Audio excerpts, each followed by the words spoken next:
What's up guys, and welcome back once again to Diddy Reviews Tech. Today we're going to be checking out another case, another one from InWin, so massive thank you to them for sending this over for review. Today it's going to be basically an overview of the case, so we're going to see what makes it tick, what it can do, what it can install, everything like that, all the features of the case. We're going to cover them today, have a look over it. I'll give you my thoughts on it, and then obviously there will be a build coming later in the next couple of weeks. Hopefully there'll be a full build in this, and we'll see how basically it performs after it's got a build in it. First of all, we're going to look at the front of the case, because it's quite a nice case in terms of the front panel and the design they've done, and it's got a little bit of customizability you can do to it. Not loads, but it has got some customizability you can change with the front of it. So as you can see, I've got the white version. It does come in a black, but the white version comes with these wooden panels, which are actually wood as well. Comes with these. The black one doesn't. They're all metal, but I think it's like black and blue, so these are bits of blue on the black one. Obviously not going to be to everyone's taste, but you could spray them if you wanted to. Hopefully InWin will bring out different colours, maybe a red, green, or bring out different panels, so supply panels that you can replace, things like that. Hopefully they'll do that in the end, or I don't know, give the 3D design so you can 3D print it, or get someone to 3D print it for you and change the panels out. But I asked for the white one because I really like these wood panels. I think they look really nice. So the features that the front of this case has got is that basically you can swap sort of these over here. You can swap that one over to there and that one over to there, and mix it up a little bit, just make it a little bit different. So if you don't like this, I think this is how it came originally. I can't remember now because I've had to play around with it. I'm pretty sure this is how it comes to start with, but you can swap them around, like I say. So I can pop that off there, literally just push pins all across there, pop the wooden piece off. Hopefully you can see on camera it is actually wood, and then it's got a plastic backing to affix it to on here. And then they just push in like that, and you can swap that one over to there. Let me get it right way around. And now you can see you've changed the front of it a little bit. Now you've got a full wooden panel down there. I personally think that one looks the best like that. But you can also do it at the top as well.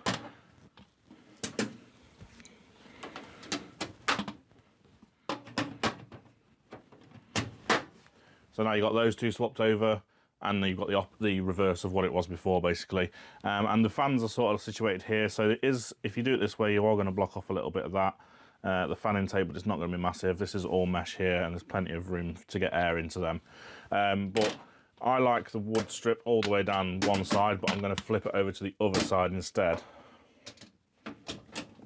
So obviously you've got some customizability. It's not obviously endless or anything like that, but you can swap them out.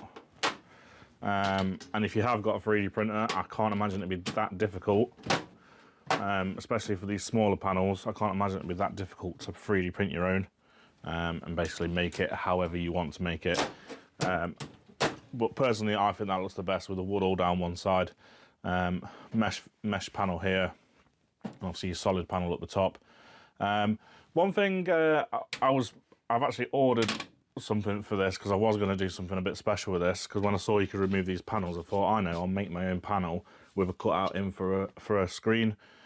And unfortunately, I've got it, this back piece is completely solid, or almost completely solid. It's got a couple of holes in it, so it's going to be a bit of a challenge. I may have to drill a hole in it, which I don't particularly want to do, but I may do that in a future video and basically put a screen in here. I mean, or I could cut this panel, but I don't really want to do that either because I want to be able to keep the originals. But anyway, that's just an idea for another video I've had. If you want to see that, or if you've got any ideas or tips, then give me a shout, and I'll hopefully get to do that. So carrying on with the front of the case, now we've talked about the customizability side of it. You get two 140mm AN140p fans in the white one, and just AN40s in the black one. So the AN40p is AN40 pure, 140 pure. So obviously, as you can probably guess, they're 140mm fans. ARGB, hub lit, look really nice, to be fair. I've used some of their AN120s and they were absolutely fantastic.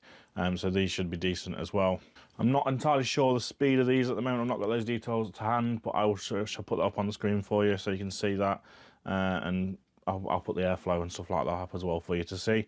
So you can get up to two 140mm fans. Obviously you can put two 120mm fans here if you wanted to, and then you can get up to a 280 radiator as well at the front. This case does have quite a lot of water cooling capability. So up to 280 at the front there. So whilst we're here, let's go up to the top and have a quick look at that. Up the top here is where your front panel, or top panel as it is now, I/O is, and it's got enough. It's got a USB-C and two USB Type A's, and then it's got a combined audio and microphone jack. There's a little LED there for, I assume, either power or HDD activity, and then your power switches at the top there as well. So it's not the most amazing amount of I/O that I've seen on a case, but it's enough for most people. So I shouldn't see a problem with that. And then whilst we're at the top here, spin the camera around just so you can see. You can see the top. You've got this mesh grill at the top here to obviously allow for your airflow. Now this is technically not needed to be removed on this case, and you'll see why in a second, but there is two screws at the back here, so you should be able to take that top off if you really needed to, but no fans and stuff go on the top on this one. You'll see that in just a second when we get round to the business end of it and the inside, so you can see what's going off in there. So right now we're at the main side panel of the case. As you can see, it is a big case. It is classed as a full tower. So let's get the glass off. Obviously tempered glass, as most cases are these days. Literally toolless on this one. There's a little sort of gap down the back here. Put your fingers in and pull that out, and then it's secured at the bottom with two little tabs. It is ever so slightly tinted, ever so slightly. It's quite a clear one, to be fair, this one. You don't see many this clear. And then this is what I like to call the business end of things, because this is obviously where all your stuff goes, where your whole build's going to go. So let's talk about sort of capabilities in here. As you can see, it is a completely different layout to what you're probably used to. So first of all, motherboard support is up to EATX. So you can get some big motherboards in here. As you can see, it doesn't come with any standoffs installed. You have to do that yourself depending on what motherboard you want, and you get a big accessory pack here, which we'll talk about shortly, what you get in there, because there's a few things in there that you need to know about. CPU can be up to 180mm, so that's going to be pretty much any, to be honest with you. There's not going to be many CPU heatsinks that won't fit in here, and obviously then AIOs are a different story, which we'll talk about again in just a second. GPU length is up to 435mm. As you can see, it's a massive space. To give you some sort of reference, I've got my old 1080 Ti, and this isn't considered a massive card today, but it is still rather sizable. I think this is about 300 odd mil. So just to give you some sort of reference, that's a 1080 Ti installed, a Aorus Gigabyte one, and yeah, you can see there's still plenty of room. So 435mm is the maximum in there. Obviously, the up to 435mm, depending on what you've got at the front here. If you've got radiators and things like that in the front, then you're going to obviously encroach into that space. But 435mm should fit most cards, I think. Even 4090s should go in here, no problem. Whilst we're on the subject of GPUs, as you can see at the back here, it's set up at the moment as standard. It comes set up for vertical GPU mounting, and you've got 3 slots for vertical GPU mounting with plenty of ventilation around the card. There's plenty enough away from where the motherboard would be to get, and plenty enough away from the glass as well to get enough airflow to your graphics card. So that can be, obviously it's set up at the moment as standard from the factory as vertical, but you can flip that around 90 degrees and obviously put it in as a standard horizontal graphics card. I'll probably do a vertical in this just because it's easier. For one, it's already set up that way, and I quite like the way in what's going to be a black and white build. I quite like the way they look when they're vertically mounted. Again, whilst we're still on the subject of GPUs, you get this included as standard. So this gives you a versatile GPU support, really, because it's magnetic. So literally sticks to the bottom wherever you want it to go. It can stick. What you do there, I don't know, but wherever you want this to go, it can stick on. And then you've got a thumb screw at the back, and you can lift it up, tighten that up, and you can have it relatively high, to be fair. So it should be plenty for fitting most GPUs, to be honest with you. It also looks like, let's just have a quick look. It looks like you can remove that completely, Yeah, you can. You can remove that completely and actually put it in there as well. So you can have it into the case rather than magnetised to the floor. So you can use, there's some slots here. So if you find this doesn't get high enough for what you want, or you just don't want it sat at the bottom of the case because you've got fans and stuff down there, and you want it sort of more out of the way, you can affix it to the side there. Obviously support it from the case itself. Really, really good idea. I like that. Nice little inclusion. Well done, InWin, for that. It was nice to see a little sort of all-in-one solution for GPU support. So now let's talk about the cooling potentials in this. Just move this cable out of the way. So as I mentioned before, at the front we've got up to 280mm radiator or two 140mm fans. At the bottom we've got up to a 420mm radiator or three 140mm fans. So obviously you can get 360s in there as well. So anything from 120 up to 420 you can get in the bottom there.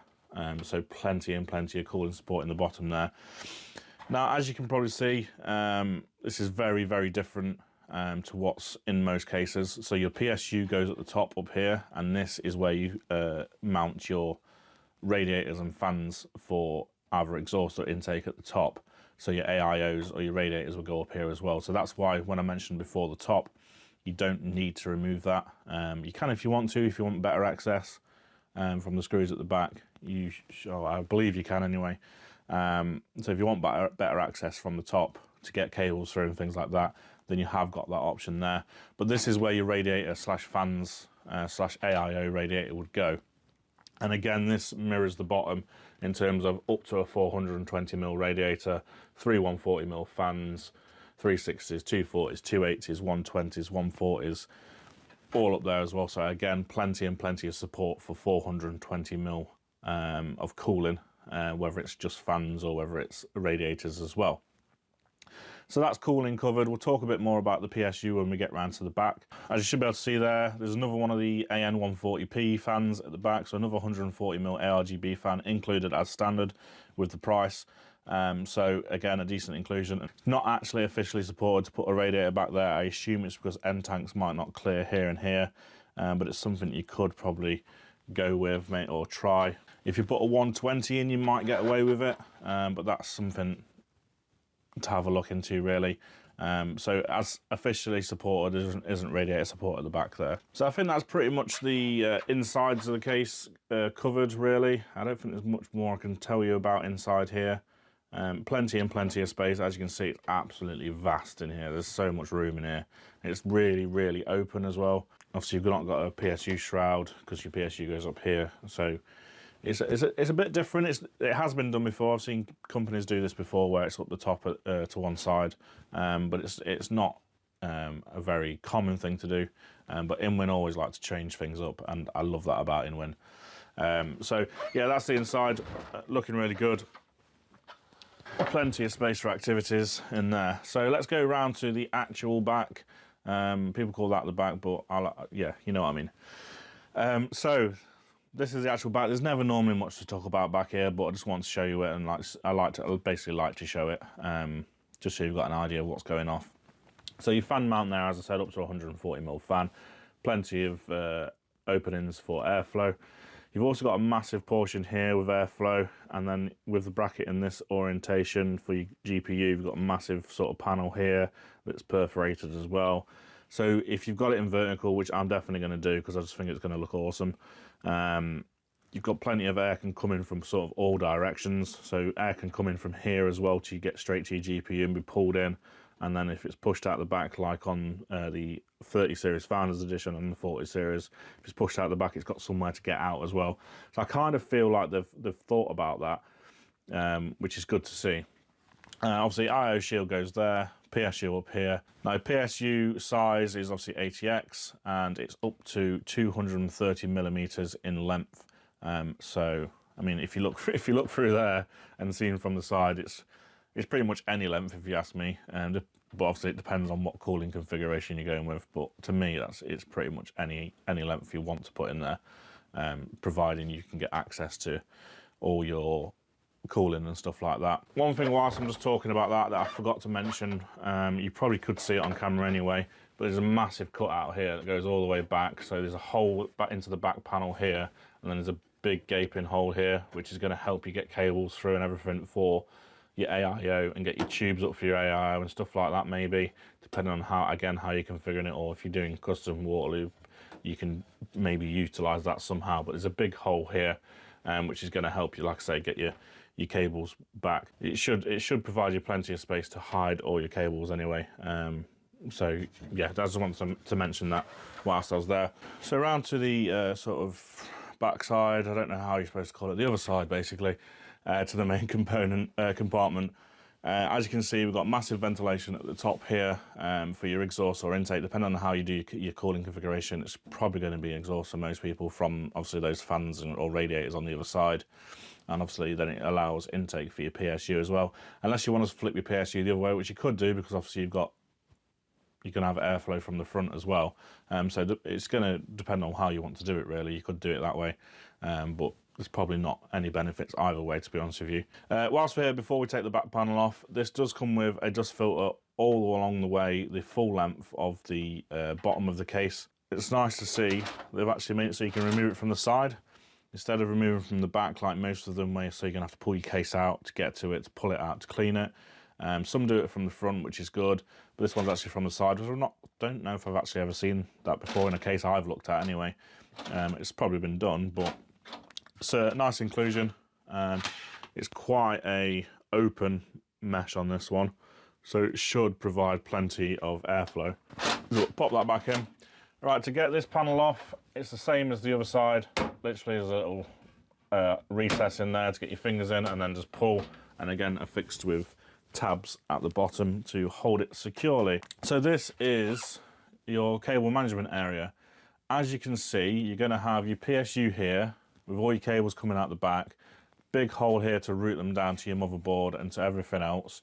You'll also be able to route hopefully fan cables and things like that down there. Yeah, you should be able to route your cables for your fans and everything that way. There is holes up at the top here on that sort of fan shroud at the top as well. So you've got plenty of space here. You think a normal PSU is about that sort of length. You've got all of this space here to get your cables down and out. If you're using this as an exhaust, it shouldn't hinder your airflow much. It shouldn't hinder your cooling performance much, to be honest with you. And I think there's been tests done by many people in the past, and it doesn't. Cable management doesn't make a massive difference to airflow or cooling in general. So that's that. Plenty of room up there. In terms of other cable management in the back here, you've probably got, looking at it, around about 20-25 mil of gap down the back here. But you shouldn't need too much. Like I say, a bulk of your cables are going to be up here. Mainly cables that are going to be down here are going to be things like SATA, if you're using SATA drives or SATA, and fan cables and stuff like that are going to be the main thing that's down here.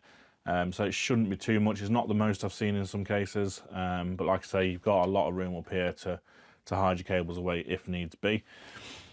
In terms of cable tie down points, there's quite a lot, to be fair. Just point these out while I'm here. So you've got 2 tie down points here, 2 here, 1 there, 2 here, a sort of loop here to put a cable through, another loop here so you could run, probably your EPS cable could go that sort of way and loop out there. So it's got like a little hook. And then other than that, there's not really much more there, but it should be plenty for most people. You've got enough to provide routes to stuff. Obviously, you normally want one up there, but because the PSU is not down the bottom, you don't need one there anymore. Now, let's talk about storage capacity on this for SATA drives. I know most people don't use them anymore, or hard drives will fit in here as well. You've got 2 sort of sleds here, and 1 there and 1 there. Internal drive bays is 2 times 3.5 inch, 1 there, 1 there. Yeah, that makes sense. 4 times 2.5, or 2 times and 2 times 2.5. So that means basically 2 on this one, 2 on this one, 1 there and 1 there. So you get up to 4 SSDs in this if you're using SATA drives. Or if you're using hard drives, you can get 2 on there, and then you can still got these for SSDs if you need them. Obviously you can mix and match that. But if you use a HDD on one of these, you can't then put a SATA SSD drive on there as well. So just bear that in mind. But again, most people are using NVMe M.2s these days, but some people still like to have a SATA drive or a hard drive for mass storage and things like that. So that is catered for on here as well. Last thing to mention whilst I'm here, that's pretty much the end of what we need to talk about on this case, is as you've probably noticed, or you may have noticed, there is no rubber grommets installed on here. You basically get them with it. So that's so you can choose depending on what motherboard you've got. Because if you have an EATX, it's going to come out to here and then cover that one up, so you can then put it in there. So you get 4 of those, so you can fill every slot of them with this.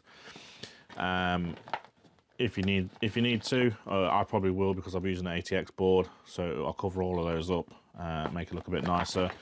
Other than that, in the accessory pack, you get obviously PCIe brackets that have been removed for the vertical. You get some fan extensions and RGB extensions, things like that. You get 4 or 5 Velcro tie downs, and you get 4 or 5 zip ties as well. And then obviously you get all your screws and your standoffs. A little card in here gives you QR codes to get to the user manual, and that is all I need to talk about for that. One last thing I need to mention on this, because it's a big feature of this. Unfortunately, I don't have the capabilities of doing it, which is very unfortunate, because I'd love to be able to do it. You may have noticed there's absolutely tons of cutouts around the board, where the board goes. Absolutely tons of them, more than usual. And this is basically because these square ones that are all dotted around here, here, here, and here, all these, this is for the sort of ASUS, I can't remember what they call it now, but it's sort of like the same if you've seen the Project Zero from Gigabyte and something Zero from MSI, ASUS's version. It's got 3 letters, I can't remember what it is. I'll put those up on the screen for you. Basically, it's for the motherboards that have connectors on the back rather than the front, so your 24-pin, your EPS, and all your fan connections and everything are on the back of the motherboard, which is the thing they're trying to bring through to make sort of more of a standard for more to do it. And this personally is the first case I've used that can support that. But this, like I say, this is one that supports it. So if you are looking at doing that, this is a case that's capable of doing it. You've got all these cutouts, which is where obviously your connectors will stick out for your 24 pins and everything like that. So I just wanted to mention that because I believe it's a big feature to mention. InWin are always sort of innovating and trying things different. So it's nice to see they're one of the first ones to do it, I think. I'm not seeing many others. Right, so there we go, guys. There's the InWin F5 in white. Like I say, do it in black as well. Full tower case, absolutely stunning. I really, really like the look of it. I love the inclusion of the wood panels. I think it looks absolutely amazing. It'd be nice if, hopefully, InWin release more you can buy to sort of change it up, or, like I say, maybe give you the sort of plans to 3D print them. That would be lovely for InWin to do. So InWin, if you're listening to this, hopefully you are. An idea I've just got, I think a lot of people would have the same idea as well. It'd be awesome if you could supply different ones of these, or like I say, the files to change them or whatever. So a way to get people to be able to customize it even more, because I do like the idea of being able to swap the panels over, and obviously you can sort of flip them round, but you are limited. You can't just change it up completely. It's not like unlimited possibilities.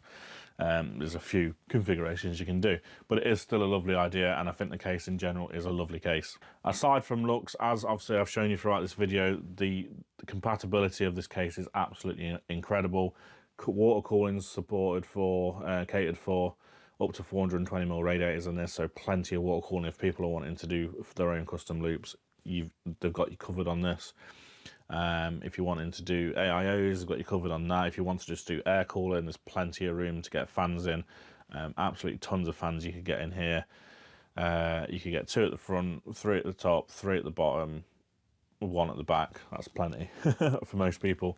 So that's plenty of cooling potentials in there. Support for motherboards is amazing, up to EATX if you want to do use one of those massive boards. Support for storage is very good as well, up to 6 SSDs if you want to get those in there. Up to 6 is quite a lot, or 2 HDDs and then 2 SSDs. plenty of storage capabilities, plenty of support for air cooling, CPU coolers as well, plenty of support there. Up to 180mm should fit most of them. I might even use an air cooler in this at some point, but I'm going to use an AIO to start with. Yeah, and that's about it, guys. Obviously the inclusion of the reverse motherboard layout thing is absolutely amazing to see. Really good. I like to see InWin getting ahead of the game and including that in this case. So hopefully that becomes more of a mainstream thing, because I think it's a great idea personally. Having no cables in the front is awesome and have everything just stuck behind. Cable management will be interesting, but as long as you can hide it away, you'll be happy, to be honest with you.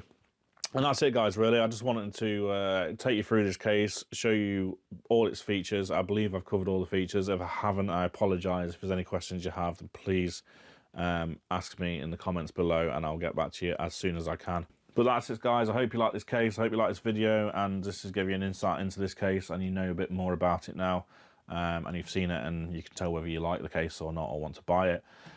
So hopefully I've done my job. If I have, please give this video a like. If you haven't, give it a dislike and leave me a comment, or leave me a comment anyway if you've got something to say about the case or the video or anything like that. Always happy to hear from you.